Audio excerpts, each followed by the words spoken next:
here, and there's a new announcement. Armada is not dead. You know, all my puts on Armada stock is just completely blowing up in my face. I'm financially ruined, but so happy that we have new stuff for Armada. We will never recover from this. I don't know if you guys saw, but Karnak was doing a live thing today. Oh, interesting. Or tonight, and so I watched about, I think, an hour or so of that tonight. And he couldn't talk too much about the development because he was under contract and stuff. But I've a bunch of people. I listened to a podcast today, so with the guys from up in Kentucky, one of which is Vance, Garrett Vance, the guy that makes all the cool acrylics and stuff, Admiral Tatership. Everybody's got hot takes, and and the whole. I don't know if you guys were watching, but there was this whole thing where Vader was released and with the wrong version of Vader was released. With scatter Vader, the Vader that pops out at the end of Rogue One. They put him in the ship and almost released him. That would have been pretty great. So some of the people that were doing like the very early reacting, they were still reacting to that Vader, and I'm. It sucks that that mistake got made, but I think all of us have accidentally sent an email with the wrong attachment or no attachment on it. So I'm not going to sit here and play the blame game with IMG. We've all done it. It's reality. Right. I'm just happy they fixed it. Yeah. Because that version of Vader, I feel like could have honestly broken the game. We talked about it a little bit on Facebook, Ian, when we thought that was the version. And what were your you were like, I'm going to run this immediately. I'm not a Squadron guy, and I was like, yes, this is my entry into Squadrons because he's the best damn thing in the game. And something kind of to note with that one, where he has 2 red battery dice and the crits add an extra damage. I played. That's what got fixed out though. So so there's no Vader doing 4 damage constantly. You can still do 4 damage with Vader. Don't get me wrong. Yeah, it's just a lot harder. Yeah, and he's just as powerful as a hyena essentially. So for bombing purposes, if I understand it correctly. So it's still very powerful, but at least now it's in line with everything else. Is it weird that I was like, oh my god, thank God he has Rogue, so he's not good with Sloane? That's an interesting kind of little twist where it's like, oh, we're giving him something good, but it's actually bad. Yeah. To me, it was almost kind of like why, because so many Empire squadrons that are really good don't have rogues. It's something maybe you associate more with Rebels being rogue. Yeah. I'm just glad that I'm so sick and tired of Sloane being the de facto squadron option, especially for Empire. I think there's definitely room for a Ozzel build that uses him. So or something I think you could slap him in damn near anything. I mean, we talk I think you can a lot of the time you're gonna be you're gonna say Morna, Merrick, Jendon, Vader. Hey, there's my squad build. I'm done. Right. Well, I guess we'll get into talking about him. Yeah. I mean, is he the next MMJ, right? Because we've seen Morna take a big kind of back seat, I think, from her former glory a few years ago. I think the presence of things like where you have evades, making, you spent your brace to get the perfect 3 dice, hit, well, not anymore. I wonder. I actually think you're going to see more of Morna because you're going to want that rogue. If you the big knock on her is that the big knock on MMJ was that if you were going to run them, you needed to have something to power stuff. Now you can run 1 Gozanti for Merrick and Jendon, and then Morna and Vader are rogue, and you're like, my 1 Gozanti in these 4 aces. Everything gets run. Yeah, and then add fire sprays and decimators to taste, essentially. Well, or I mean, I realize this is heresy, but aggressors are really good, guys. Like for their points. You know, I was just thinking about that on the drive over. You know, in a world where you don't want to be squadroning as an Empire player, maybe you want to be confiring with your onagers. You know, I think we might see some aggressors out there in the wild. I also think Vader is death on onagers, by the way, because when Vader is going to say, okay.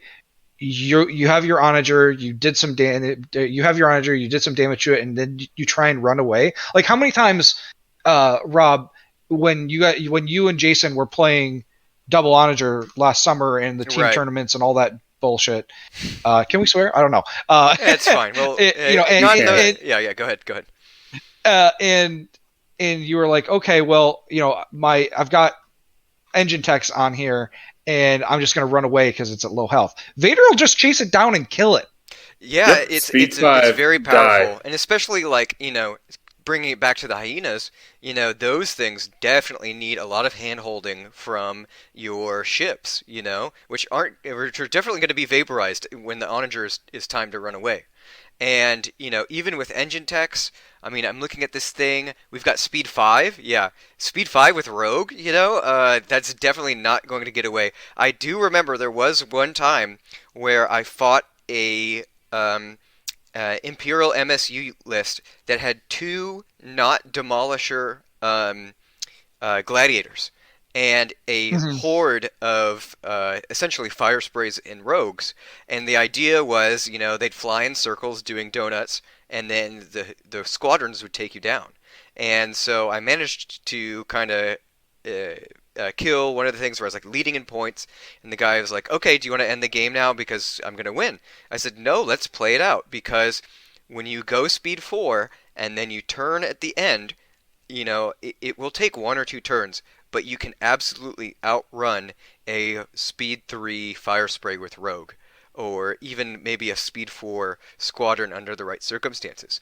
But that extra distance from speed 5, I think really, really pushes this squadron to be an unstoppable killing force, especially for finishing off stragglers. So, and that's the thing. Is you get I was playing in a tournament in San Antonio this weekend, and and Ryan has a really, to be fair, it's a really cool Onager Star Destroyer build, and you don't see a lot of the Star Destroyer being played, which is awesome. But we had in our engagement, and his Onager ran away with 5 health. Vader will kill that. Absolutely. He had no shields, no tokens. No, nothing, just 5 hull health, and I had nothing that could go and kill it. But Vader will just say, see ya, you're done.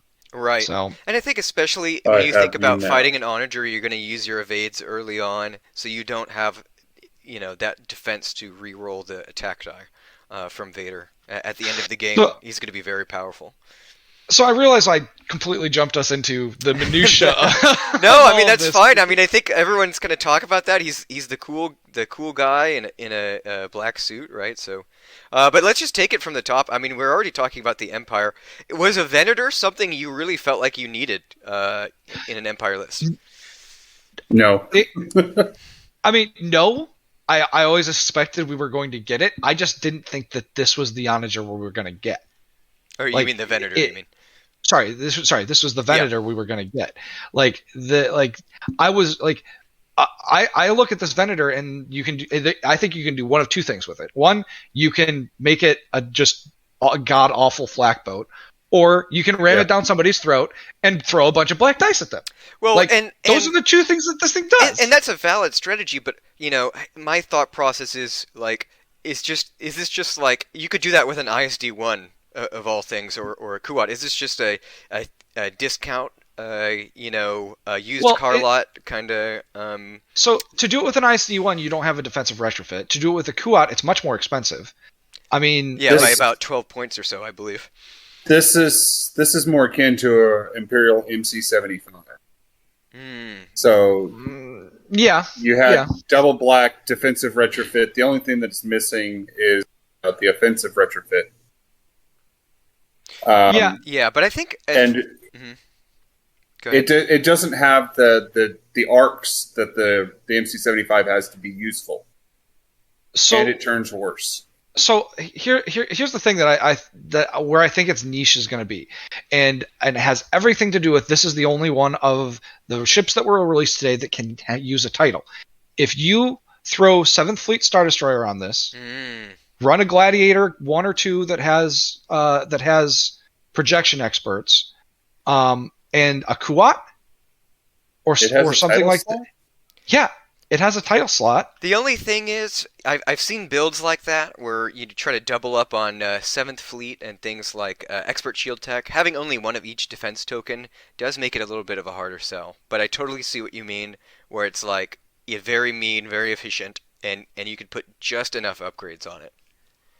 But I just think that if you shove this down somebody's throat and you, or even if you run the Andra Star Destroyer, and you have 7th Fleet on that, on the Gladiator, and on this, you're going to be able to mitigate a bunch of damage.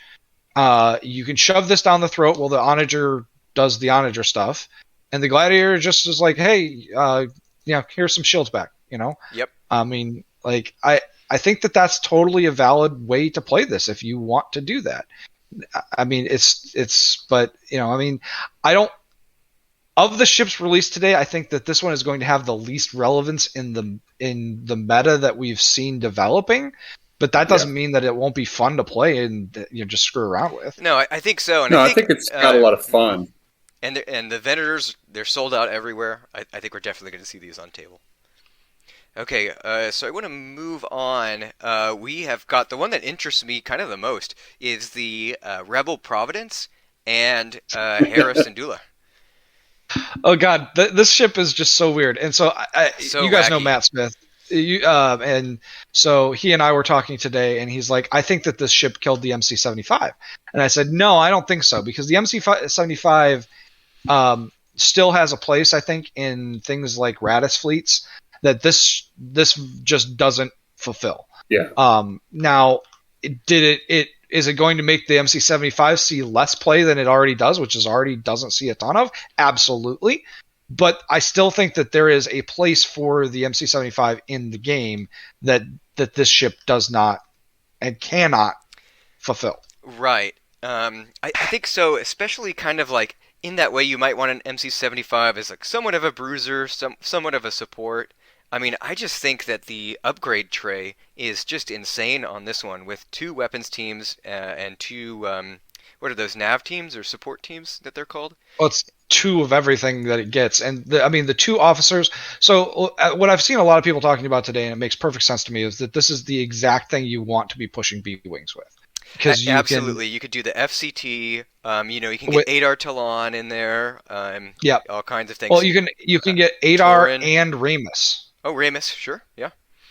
So you can have Squad 4 and push 4 B-Wings around with this thing, and get FCT with engine techs and do FCT twice.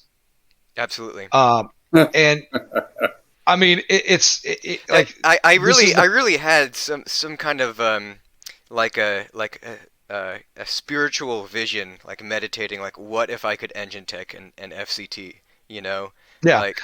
And that is just absolutely insane. I mean, think of that. What it would do with you cannot hide anybody from Tycho Shara anymore. No, I mean, but again, this isn't that. Like, if you're going to do that with this, you have to use something that is going to hurt more than Tycho and Shara against ships. You have to push something like B-Wings or the new Hera, which we'll talk about in just a second. Sure, but I see what you're saying. Where it's a big commitment to be able to have to take this. Yeah, I think it's awesome though, because it is just absolutely bonkers, and you're going to see the wackiest crap with it, and anything that is new and weird, I think, is just a boon for Armada in general. Absolutely. I mean, never mind squadron pushing. Now that I'm thinking about it, I flew a Providence earlier today. That's nice, wide side arcs. You could take gunnery team. Akbar is going to love this one, I think. I mean, I think Akbar, it's an interesting Akbar platform, but I also don't think that Akbar is really that great in the meta right now. How dare you say that an admiral that has dice is not good right now? I just think like it's in a weird point spot. Yes. And very expensive. you know, like when you're looking at it, like it's too many points. Like it's too many points. I feel like to waste an Akbar slot on. Because it doesn't get any turbo laser upgrades. So I don't know. Right, the dice fixing isn't there. Okay, well, let's talk about Hera then. So me and Ian, we're kind of talking about this. You know, I still like the old Hera a lot, being able to give Rogue. But what do you think this Hera is going to be able to bring to the table? I think this Hera obviates the need for a bomber command center in a Biggs Ball. And it makes your Biggs Ball say, hey, that ship over there, I want to blow it up. Right. Yeah, and Biggs Ball is it's one of the few kind of archetypes that you see in a Rebel Squadron list, you know, that's persisted for a very long time, that's very common. And I have noticed that problem where it's like, oh, okay, the Biggs Ball's over there, it's going speed 3, you know, I'll just delay it for 1 or 2 turns so it doesn't catch up to my ships. And, you know, I've negated, you know, 80 or so points from the enemy list. So, yeah. But that's not the only way that you can use this, though. I mean, I think there's some interesting design space here with Hera and just an absolute horde of YT-1300s. Yeah. That just are a menace to kill because they've got 7 health on all of them or whatever. I mean, that kind of thing could honestly just change, like, the way you see. Like, again, you're going back to they all have Rogue, don't they? I don't. YTs, I don't believe so. It's counter and escort. It's counter and escort. That's what it is. But 2400. And you know, it's kind of looking at the old X-wing where you've got just 4 blues, you know, no swarm, no tricks, and you know, Adar Talon is, you know, busy elsewhere in the fleet. I think it's kind of nice that Rebel squadrons, you know, especially these older ones that from the very start of the game, are kind of getting a little boon with this Adept 1. I think it's something that they really need, especially if you look at some of the other squadrons in the game. But I mean, if you pair Hera with just, you know, even generic X-wings and like Tor and Far, I mean, you're gonna get enough of a reroll potential to really just say, okay, I want to kill squads. Mm-hmm. So I mean, I don't know. I just think that it changes like kind of what we expect out of Rebel squads, because it's going to make things possible that you really didn't need to do anymore. So right, good point. I think so. It just really raises the ceiling for them. All right, and I just think that the like, again, the design space of how you do this stuff is just cool. Like, I like that the ability is something that you actually have to think deliberately about. You have to use Hera first, so that tells your opponent something. Your opponent knows that Hera is always going to be the first thing that you're going to activate when you have a squad command. And you know, what can your opponent do with that information? Yeah. I certainly know people like Ryan Rhodes are going to be able to tell me the exact odds of what's going to happen. So, you know, if you're going to throw Hera in there first, then you have to have a way to protect her. It's a big commitment. You know, throwing her in with just a GR-75 that's activating 2 squads, you throw in Hera and you throw in an X-wing to protect her, that's probably not enough. Yeah, so you're not going to act. So what does that tell you? Okay, well, now you're unlikely to activate that GR-75 first. You're going to activate the carrier, the assault frigate, or your MC-80 or whatever you're using to push squads, because you can't afford to let Hera die. So what does that mean? And so I think it's a very powerful ability, but I also think it telegraphs your intentions to you or to your opponent in a way that a good opponent is going to take and say, now I know exactly what you're going to do in what order, and I can screw with you. Mm-hmm. Yeah, very interesting stuff. I think I love things with, you know, counterplay in that way. I think it's like really compelling when you have a game and that kind of interaction takes place. Well, let's take a look at a much simpler interaction. A Victory Star Destroyer with Svati. Just chuck 5 blues at some guy at extreme range, and call it good. I've seen people kind of posting about that. We knew that we all had a great idea that the victory is going to come to the Republic, and I'm wondering what you guys think. What kind of role it'll fulfill there? I'm going to jump in and say, yeah, we all saw victory coming. It was the no-brainer play. It ending up with Spot T obviously was going to happen. I'm actually looking at it as this double black boat that is going to be just running 5 black dice into your face as fast. Expended launchers wise. So I guess I also look at it as we've had a lot of people talk about we're going to see Tarkin and 4 Vic 1 Svati lists, and yes, I absolutely think that we're going to see that. I think Alan. I wonder who will be flying it. Now I was actually probably should have brought this up a little earlier. I was seeing some discussion that there might have been a unique modifier to these ship cards that you'd only be able to bring 1. I'm wondering if you've seen anything like that. So if the Ven and the Providence did get that. The Ven and the Providence did get that. The Victory and the Gozanti did not. So as an Empire player, you can just rock a Republic list if you want with your 5 victories that you have lying around. Okay. So I guess I talked to Matt a little bit about this, and because he was kind of really poo-pooing the fact that we were going to see so much Svati, but I will tell you, I will happily shoot at 4 Victory 1s with Svati any day compared to Venators, because they don't have titles, they don't have ECM. They only have 1 of each defense token, which is a kind of, in my opinion, a pretty big change from the Empire Vic 1.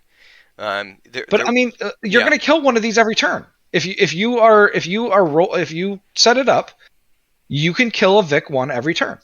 I fully agree with that. I think that's why we don't see something like Triple Onager. I think this will be a great fun at a local tournament or that kind of level where you can kind of get some good matchups and roll some dice.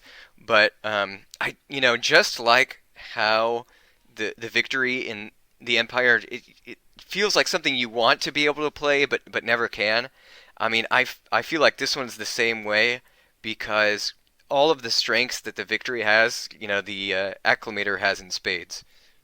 So where I think that the design, where I think that this is going to end up in the long run. You're obviously going to see the multi-svat victory lists go around, and that's fine.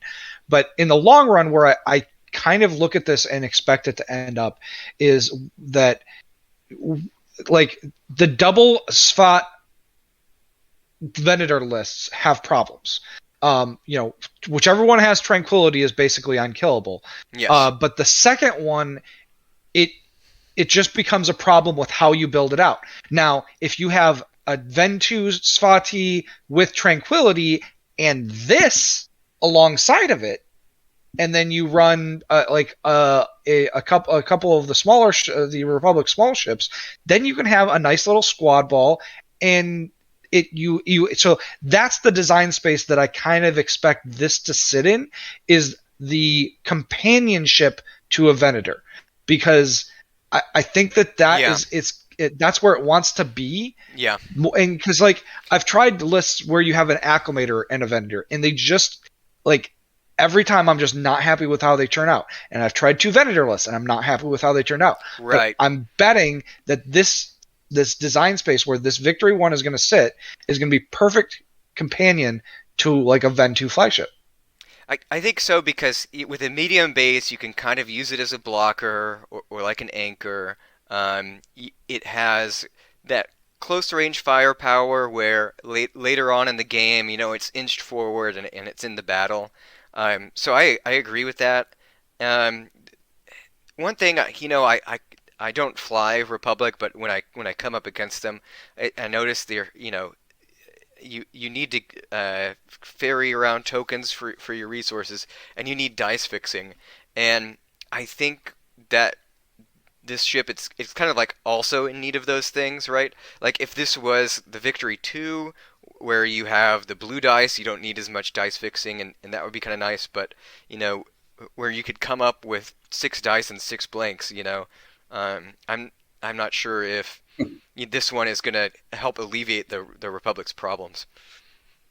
I mean, I think that the Republic is the big brain fleet out there. I think that its greatest strength and its biggest weakness. Like, right. Republic requires you to think ahead and requires you to know what you're going to do and to plan it out 3 turns ahead of time and build your fleet so that it can get the tokens and stuff that it needs. And all that is great. And if you are good at it, it's a lot of fun. But I mean, we all played in LSO. I mean, can you imagine trying to play a GAR fleet for four rounds in one day? Right. Like, that's death. Well, I mean, I had enough just playing Trench, right? Like, and that's already. Well, and that didn't terrible. go so well for you when you and I played, right? Yeah, don't turn in on game 1. Maybe not. All right. But I mean, like, I just like the GAR. I think is a really cool design space in terms of game design, but man, like, it's just difficult to play in a tournament type of setting unless you just really dumb it down and you're like, oh, I'm taking target with a bunch of Svats. Like, that's the only thing that we've seen be successful on a larger scale. Right. Yeah. I mean, and just the simplicity of those blue dice, like, well, whatever they land on, that's fine with me, Yeah, I totally agree. So, I mean, we'll see, because the Victory 1, if I would say, is definitely the less brain power of the 2 siblings. So we'll see how it goes. Well, so I'm going to tag in at the last bit here. Okay. I think that we've got something that's interesting with this Vic 1, that it automatically includes engine text, something that had to be titled before. The support so it team increases. Yeah, it increases its effectiveness. There's a Ghost 3-point upgrade in there. Yeah. No, and I think that and you look at the points and I think that 75 points actually feels really good for this. Exactly. And it, in a way that it doesn't feel good on the Empire. I mean, that's what I was trying to get at. That this here seems proportioned well versus the Empire one, which just fails at every turn. Yeah. That's a good point. And I think especially because with the Clone Wars factions, you don't have that many options like you do with the Civil War factions. It is nice to have more options. Well, and I also think that, like in the Empire, we have 3 or 4 different ships that would do what this particular Victory wants to do. Yeah. And the GIR just doesn't. Like, I mean, you're like, people are going to shove this thing down people's throat, and they're not going to care when they lose it. And that is a really cool, like, problem that you have to deal with. And we could going back to the 4 Venator or the 4 victories with Svati. Like, that's one of those lists that when you're list building for a major tournament, you have to have an answer for that. How am I going to answer the Svati troll? Yeah, like, because it's we talk about it. Oh, it's not going to win a tournament. No, it probably isn't. But if somebody there has it, you still have to get through that roadblock. Absolutely. Just like the Super Star Destroyer, just like the Starhawk. I totally see what you mean. It will be an interesting gatekeeper to have yet another platform that can carry that weight. Yeah, so I mean, it's just like I said, it's one of those, you have to have a plan to deal with it type of fleets, and so but moving on for just a second to the Anakin, I honestly feel like Anakin is the answer that GAR squads have been looking for, because the GAR squads have been like, they have just been neither fish or fowl in so many ways, but Anakin can give them the punch against other squads that you just have never been able to get before. And I mean, you follow up Anakin with like Axe to be able to get tokens back, or not get tokens back, but to reduce damage if you actually take it. Yes. And his ability to just murder things that have counter or scatter aces, like it is something like, and then you can, and you're like, I'm going to pair him with, what you're going to start seeing, I believe, is Luminara Admiral lists that run Anakin, because he will be a real bear to kill if he can get his tokens back. Yes. Yeah. And it's interesting that they're bringing back the 10 num mechanic essentially, but I think it's really interesting how they've worded it in a lot more friendly way. Yes. To where he's going to want to lock down those accuracy. Well, and it's scatters. Limited. It's only 2. Mm-hmm. And I think it's a lot more, because whenever you play 10 num, it's always like, you have to knock all the squadrons around. You're like taking the tool and like trying to, and then you're like, that one was in, no, and then the other guy's like, no, it wasn't, because he doesn't want that extra squadron getting damaged. So. Well, I mean, the other thing is like that you have to think about with Anakin is Anakin's going to want to shoot at generics.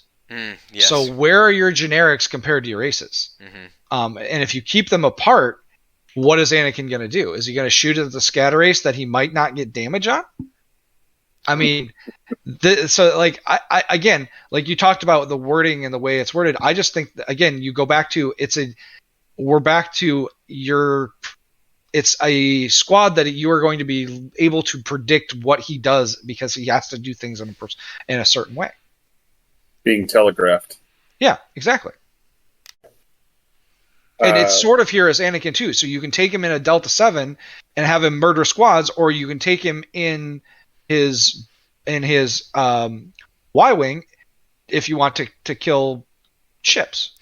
I think that's very interesting because from what I understand, Anakin Ahsoka is a pretty big like synergy combo that the Republic currently has. So I wonder, do people really want to give it up for this, the anti-squadron option versus the the ship destroying god option? And I mean, it really comes down to you're just making people make tough decisions in list building, and I have no problem with that, because I think that is that's honestly one of my favorite parts of the game, is the time that I spend sitting on my couch while with Ryan Kingston and being like, could I do this? Could I do that?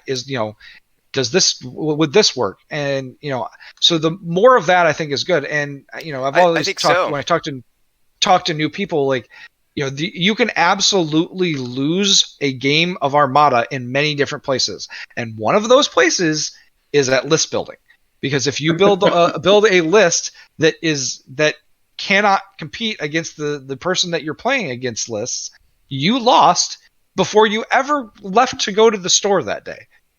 Yeah, I think so too. Yeah, and that's what this is about. Is finding ways to have these interesting design spaces where people have to make decisions, and it influences when you look at him on the other side of the table. You're like, he's going to have to do this because that's how he built his fleet.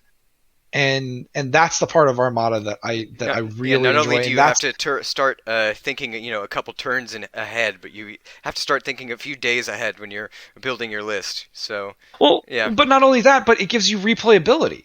Like it gives you a replayability a factor that I really struggled with in X-Wing, because in X-Wing at a certain point you're like, this guy's going to do this, and there's nothing I can do about it. And he's just going to do the same thing next time, even if there's nothing I can do about it. But in Armada, you have this, this design space where you're like, I can do this, and it counters this, but that leaves me open to this. And I love that. I think it's really cool, and I think definitely Gar has like a really complex squad game, so that's exciting to add that. Do you guys want to talk about the Sea Rock or? One sec sure. Before we switch off. I'm really sad that we didn't see sort of like a raid token or assault version of Anakin. That would be really interesting. Well, we kind of got the Jedi hostage as a sort of mechanic for having your, Isn't there a hot landing or something? Yeah, hot landing. That's what it is. Hot landing. I don't exactly. I've never even looked at that card, to be honest. So It's a real silly one. I feel like it's kind of like one of those almost like a narrative card, if you will. Kind of like Jedi hostage to me. It's like, ooh, that one's a real hot mess, but it seems fun. And I do agree, it would be nice if certain mechanics had a little bit more of a place in the Clone Wars faction. I mean, we do have Count Dooku, TF-1726. I think Raid is really interesting, but only if you have a lot of it, right? I'm mentioning it because I know we're eventually going to get Lats. Like, that's where they're going to get Assault to come in, because what officer or what commander is it? Is it Rex that is just sitting doing nothing right now? There? Yeah, I was waiting. Waiting for something with Assault. So I do want to talk about the Gozanti for a second. Yeah. I have some thoughts. Yeah. And I so my first thought, and I want to see if you guys agree with me on this. My first thought is that this single ship edition is going to bump up everybody's activation count. Oh yeah. Across the board, everybody is going to want 4 activations instead of 3 now. Absolutely. Because this is going to, you're going to start seeing 6 and 7 activation CIS fleets, and it's going to be bad. For a while anyway. Yeah, I put up a 5 or 6 activation list. Yours. Yeah. I've posted a picture of it, and it is just insane. I was honestly thinking about making a video like why Separatists will never get a flotilla, and this is really crazy to me. I mean, so the part about this I love the most is that it's not the flotilla that everybody thought they were going to get. It's this really wonky, you have to have a reason to want to take this thing. You certainly won't put gunnery teams on it. There's a lot of upgrades that just do not fit on this thing. It is pretty wild. I am happy. It does not have an offensive retrofit, so you can't be raided by this scattering being that's gonna annoy you, and imagine that it's slicering you and raid botting you. That would just be terrible. But yeah. Anyways, I'll go ahead and let you finish. I think there's a couple of really cool. I'm going to go back. I've been saying design space constantly, but there's another more really cool design space for this thing. I mean, you've got a lot of people that are talking about it's with Kraken. It's going to be an HIE monster. Fine, I think you can use it that way. But I look at it and you're like, hey, Admiral Trench. Yes. I'm going to run 2 Gozantis, a Muni, and a Patriot's Fist. And I'm gonna bring 1, 2, 8 3, hyenas or 4, something. 5, 6, 7, 8. You're like, I'm gonna bring 6, 10. I'm gonna bring 14 vultures. Yeah. Almost all of which have that I'm going to activate with Trench, and they're going to have not fighter coordination, but the one that gives you the extra blue die. So all of them are 4 dice anti-squad, and if you kill one, fine, I don't care. Flight controllers. You're thinking of flight controllers, yeah. Flight controllers, yeah. I mean, it's just going to be insanity. Well, Absolute insanity. I don't think you're going to need to have, every single one of your ships have flight controllers to make this pretty deadly. If we can take 2 of these, like I did in my test fleet, to kill Merrick or Jendon or any other of those really strong squads, it only takes 2 to 3 vultures, because you're going to get a black and 2 blue, and then add in a black or blue as desired for AI, and that's 4 damage, 3 damage that braces down to 2, and it's really tough to deal with. the activation padding is totally one thing, and I thought about doing that with Trench as well. It is nice because at Command 1 you can set up your token that you need to power Trench with, but Tykes can only go on one ship, and Trench does love 134 squadrons, but yeah, I think that I used him in a Martuk list, and that was pretty interesting, because usually you would do something like 1 or 2 large bases and then a bunch of like maybe hard cells because they have like the red dice in the front. Mm-hmm. And usually what that means is 1 or 2 of your hard cells don't really get to engage.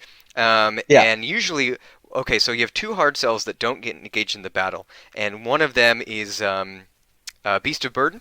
So you want that to stay a hard cell because you want the Beast of Burden's refresh token ability, and the other one can be converted into 2 of these Gozantis, to where now they're pushing squadrons or they're supporting your fleet in other ways. And just that kind of old school feeling of having, a large base with strategic advisor, where the enemies are right in front of you, they're just barely out of medium range. You flip that strategic advisor and they land, right in front of your crosshairs. I think Separatist lists are going to be running a lot of these to have that effect. To be able to first last, to be able to, wait out some activations, especially because a lot of their ships are very aggressive, but kind of a glass cannon. Patriot's Fist. You're gonna want something to make sure that Patriot's Fist is safe, and they don't want to take a hit because they only have 1 of each defense token. So you gotta do that through other strategic ways. Is this something that I think that they needed? Absolutely not. I had kind of grown to love this idea of Separatists being no support ships, only attack ships, and Wat Tambor, kind of like being very greedy. But I think this is like an interesting new way to play that kind of grounds their play style into mechanics that players might have learned from other fleets. Or from Civil War factions. So that's my full kind of rundown. Of the, I guess, of the ships in this one, I think this is the one that's probably going to see the most play because it's going to be the easiest one to incorporate into your existing ideas. But at the same time, while it's going to be easy to incorporate, there's a heck of a lot of things that you can do with this that you might not think about when you first look at it. Yeah, I think this one's definitely going to grow in a lot of ways. I mean, even just having a really mean blocker with like PDIC and it's going to shake things up the way people fly. Yeah. So I think when we traveled back from LSO, Rob and I were both talking about what was going to come in the game. I think we both agreed that there was never going to be a flotilla for Separatists, and seeing it there shocks me. But I look at it at 27 points, and it's an activation pad, like we've already mentioned. I feel we're going to see it built in unusual ways. I'm expecting a Freedom Bot list to run it. Oh yeah, yeah. And while it doesn't add raid, it's going to benefit so much from a raided ship. And then I'm expecting to see something like Overload Pulse on it, and now it becomes your first activation. And exhausting their defense tokens, and you're already rated. For the low cost of 8 points for, 36 points, 35 points. Right. Yeah. That's nasty. Yeah. I mean, it's... and that's why I'm like, there's endless possibilities. Like, it's almost like the Rebel Provi. Like that Rebel Provi, you can do so many different things with. This Gozanti, you can do so many different things with. the Victory and the Venator, I feel like are pretty locked into the kind of play styles that they're going to be. Right. But the Gozanti, and like you're going to see people do just weird stuff. I mean, even, with the Gozanti and the Brahmi. Even just putting a single officer on it, like a TI-99, and maybe you've got a Providence that's actually running the squadrons, but TI-99 is just hanging out, making all of your activated squadrons, into 3 blue dice landmines. I think it's going to be really annoying. I see you shaking your head there, Paul, and I'm sorry I had to speak it out into the world. I mean, you're right. I mean, I love the officers for CIS. I think they have some of the coolest things that they do, and they're in general really cheap for what they do. Yeah. But I mean, even Wat Tambor is going to love having these things around because you're just going to strip shields off them, and if they die, they die. Who cares? Right. Like, they don't have a redirect anyway, so what are they doing with that extra shield? So it's scatter, so they don't even need any shields. But they don't synergize so well with Watt because they only have one shield on each hull zone. If I remember correctly, when you're taking from another ship, they all have to be from the same hull zone. So Womp Womp, you can only get 2 extra points instead of 4 extra points. Still think it's going to be very powerful. Yeah. I mean, and I guess, I think Pascal Argente on one of these is really interesting because, you're going to automatically get what you want and when you want it. One of the things I often had trouble with in CIS fleets is you run out of officer slots for the things that you want. And this just gives you a cheap officer slot if that's what you want. Yeah, I do think it's really interesting. Taking a Pascal on a Providence or a Requisant always seemed like a really tall order. Like, I have to put each one different. But I think this one, it's a lot more free form, and it has enough economy to where you could do a squadron or a nav or a Confire, and maybe you do an engineering, on your abandoned mining facility or something. Yeah. So one of the interesting thought experiments that I've had here is I think everybody's noticed that the CIS didn't get a squad, and do they need one? I would bet dollars to donuts that they had one, and they couldn't balance it. There's a fun little thought experiment.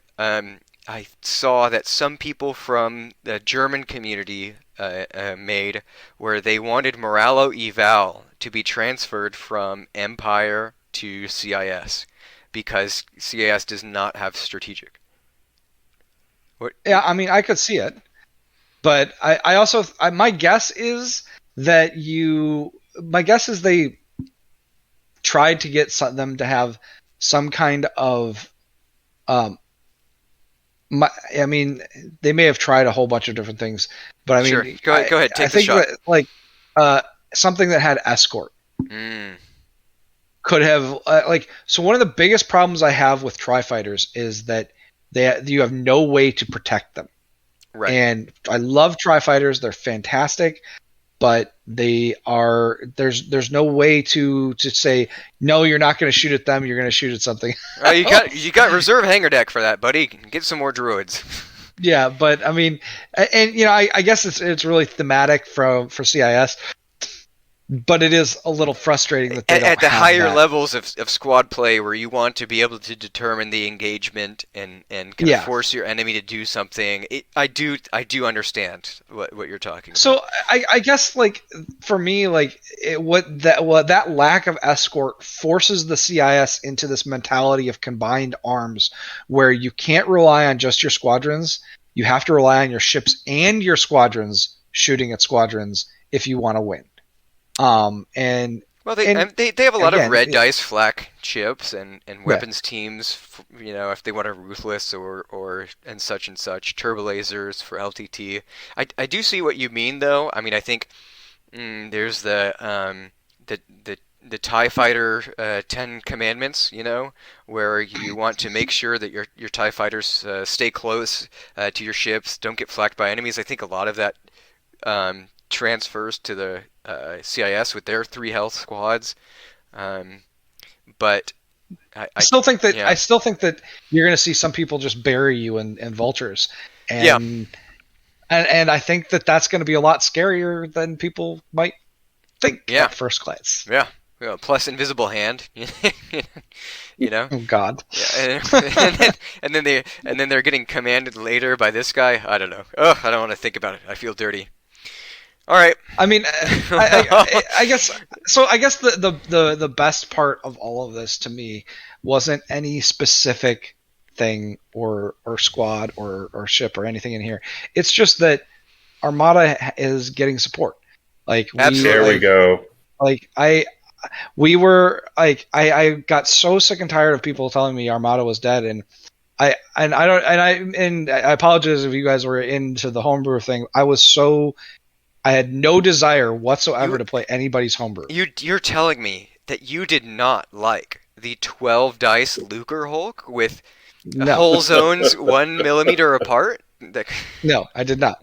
And 12 shields. But I mean, so it's just like I always kind of had faith that we were going to get something. I was not expecting it to be, oh guys, here's a document printout. Go have fun. Now that's amazing. The old way of doing things, where we were getting mile long articles and little enhance, where we'd have to blow up and try to guess what the words were hidden behind another card. I mean, what do you think about this? Because to me, it's a breath of fresh air. I love it. I think it's exactly the right move. It's genius marketing, because and I've heard other people say it. Derek was one of them on his live stream earlier tonight. This sells product without having to put any money into making product, designing product. People, I don't know if you guys were paying attention on Discord today, but I saw at least 10 or 12 people hop onto the various Discords or on Facebook and say, "Hey, I haven't played Armada in years, but I want to come try it again." Yeah, I will say, I got some more orders on Imperial Starshop for Matt today. Whether it has to do with this or that specifically, whatever. But I'm really happy. It does seem like this update, this expansion, kind of went over perfectly. A lot of the things that people were asking for. I mean, like I said, and it just sets a precedent, right? Mm-hmm. That, everybody's talking about, oh, this is rapid reinforcements 1. When's going to be rapid reinforcements 2? I love how they put that little line there. It's like, what does that mean? That droid Jedi. What does that mean? I mean, I think it's fantastic. I think that it gives them every opportunity to support the game in a way that they're able to do it in the environment that we have. I mean, the reality is that even if they had something that was completely designed, that was brand new product, that was ready to go out the door, with the supply chains in the world the way it is right now, would we have even gotten it? Yeah, absolutely. Right. Absolutely. I mean, would we have even seen it on the shelves? I mean, it would have been scalped, or kind of that kind of thing. I mean, do you remember the people selling upgrade card packs because nobody could get them? Oh, yeah. I mean, you'd run into the same type of thing. I mean, and at the same time, they can come out with cardboard only expansion packs anytime they want for this stuff.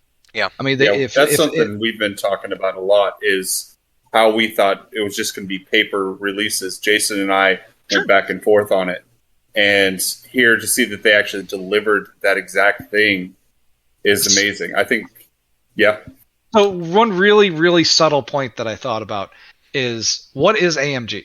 What did they start as? What was their very first product? It wasn't the Marvel game, was it? Yeah, it was the Marvel game. Oh, interesting. And what do they have? What do they have? What do they have every week? What do you always see on their Facebooks and stuff? A live stream, right? What are they always hosting? What are they live streaming on their Facebooks? Painting? right? Isn't it? Painting. What do you think just got way more important in Armada that none of us have ever fucking done? Now, there's that guy on the Star Wars Armada Facebook group who, like Nostradamus, painted his victory Republic colors. Yeah. At least 4 weeks ago. That guy is eating right now. That guy is.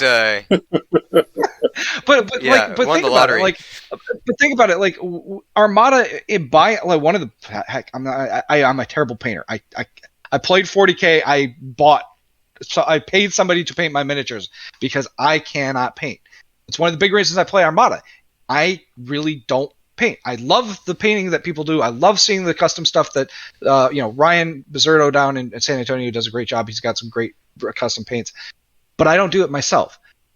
And I feel like that they just opened the door with this to other people that do like to paint, and those are the people that are their people. That's AMG's people. Those are the people that they find the easiest to relate to.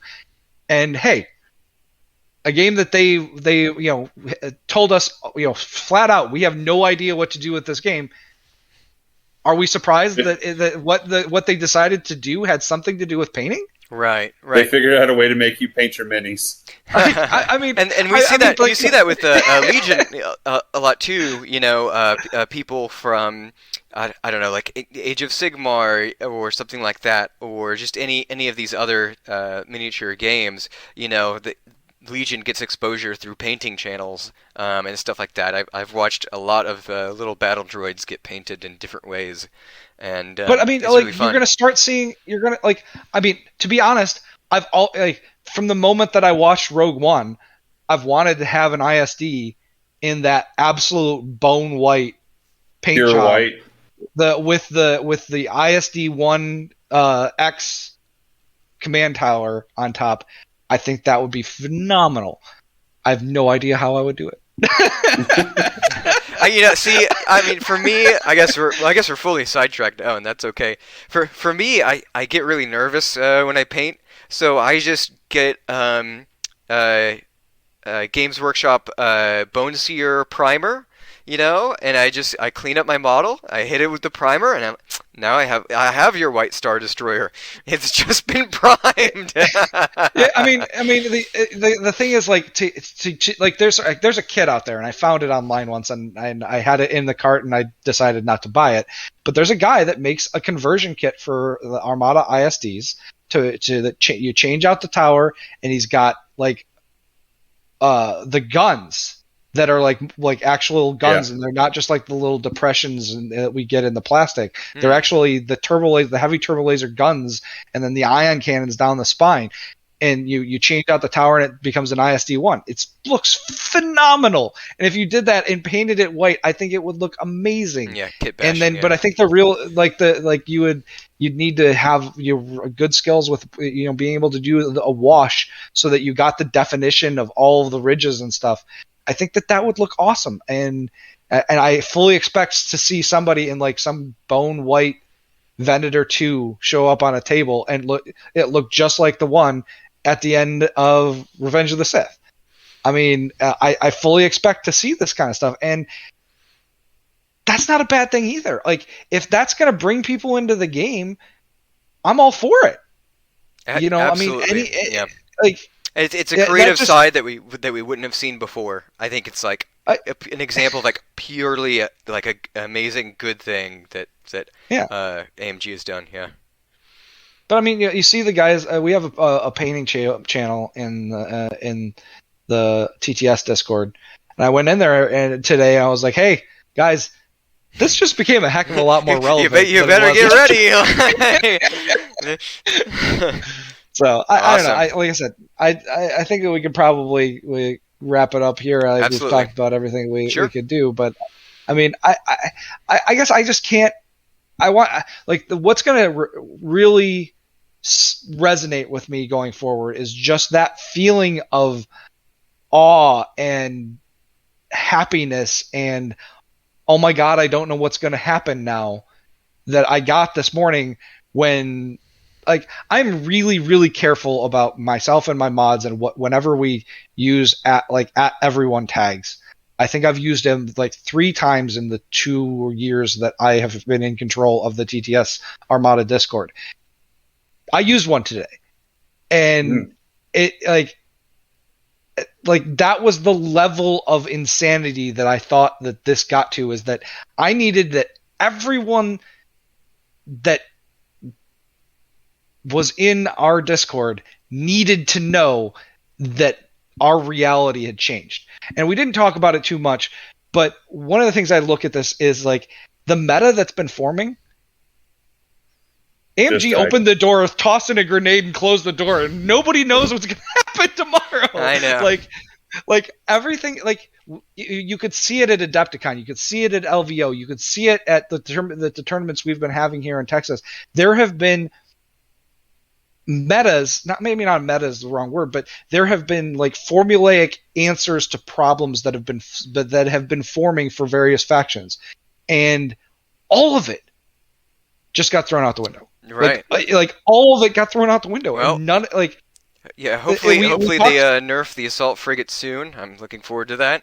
And, well, I mean, like, we go back to, like, some people talked about, like, people are going to want to staple, going back to the Providence for a second, people want to talk about wanting to staple a gate onto the Providence as a way to keep it alive. Maybe. I think a gate could go up by 5 points, and she would still see the same amount of play.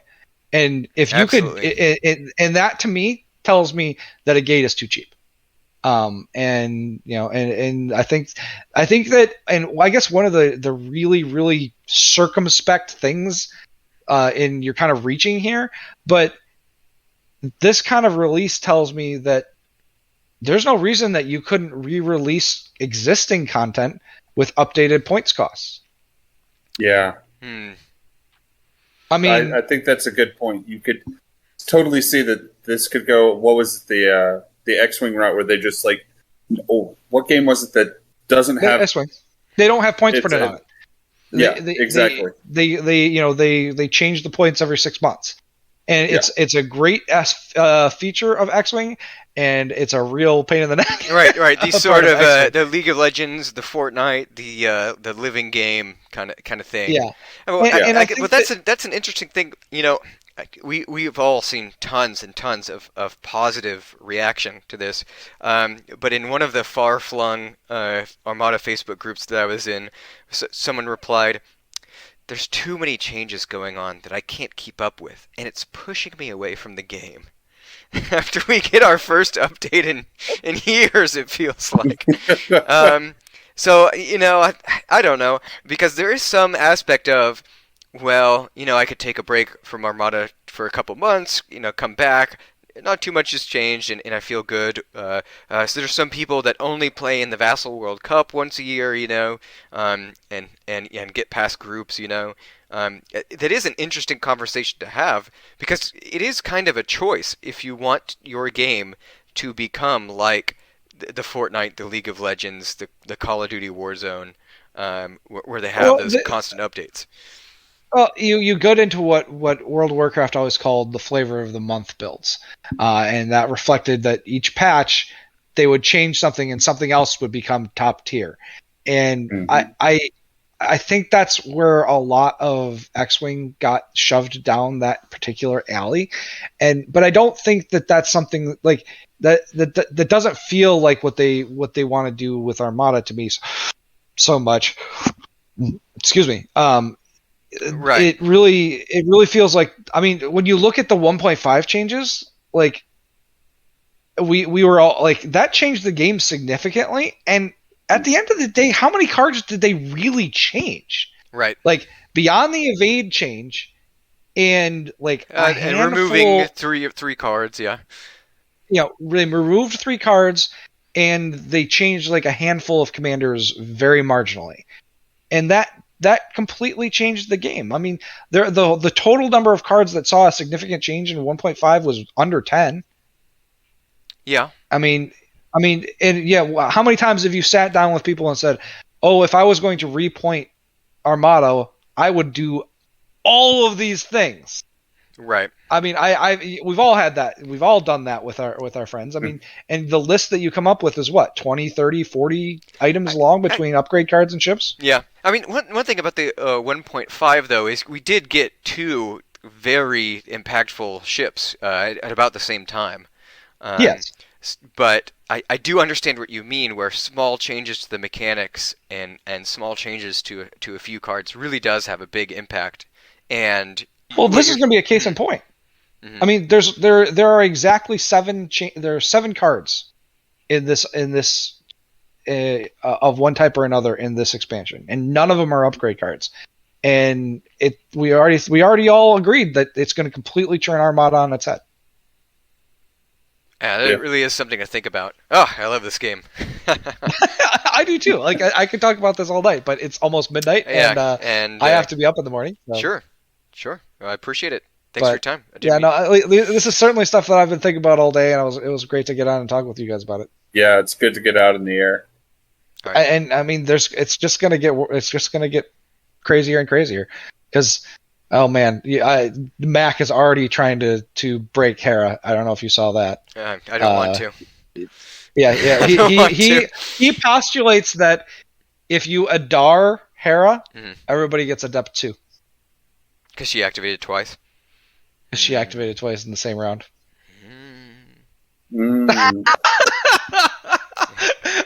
I saw Derek. I saw Derek. You know what I'm gonna do? Putting his head in his hands when well, there's a real simple way to stop all of that. Hondo Onaka Squadron, turn her off. Just turn it off before it starts, and you're good. Yeah, who runs can turn her off too. Yeah, but I mean, the other thing that we may have missed out on, seriously though, in terms of, Hondo made me think of it, is they may have been trying to shove Jango Fett in a fire spray into CIS, and they just ran into trouble with that. Yeah, well, and that's a really interesting point because now you're bringing a squadron base cross faction instead of a ship base. I don't know if that really makes it so much harder, but having a 6 squadron rogue in CIS a rogue would really mess. That's what changes things. Yeah, because that's the next thing that I'll say. The CIS will never get rogue, and then who knows? I would not put any money on that if I were you. We'll see how it goes. All right, all right, guys, you guys take care, and we'll catch you guys next time. See you, Ian, Paul. All right, bye. Bye.